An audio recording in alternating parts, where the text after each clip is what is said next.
Я окончила учебу в 2015 году и долго не смогла найти работу. Я не житель Республики Саха-Якутия, я сюда приехала. Последний месяц работы сократили меня, пожилой. В основном все работодатели хотят видеть у себя людей с опытом, которые уже что-то умеют.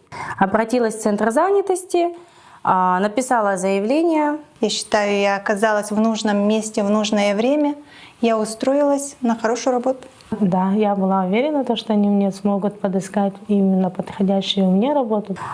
Меня направили в 2 учреждения. Ну и в первом учреждении меня сразу взяли, и я работаю там. Когда обращаешься через центр занятости, вот они, например, тебя отправляют куда-то, они тебе дают бланк, что через центр занятости предварительно они звонят работодателю, что мы хотим вам отправить человека.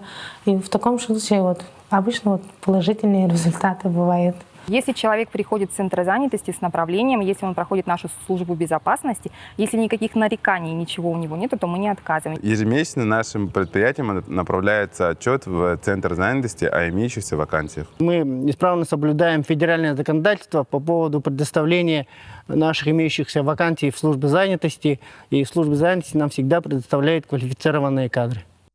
Уважаемые работодатели, предоставляя вакансии в службу занятости, вы не только соблюдаете закон и находите нужных специалистов, но и помогаете людям найти свое место в жизни.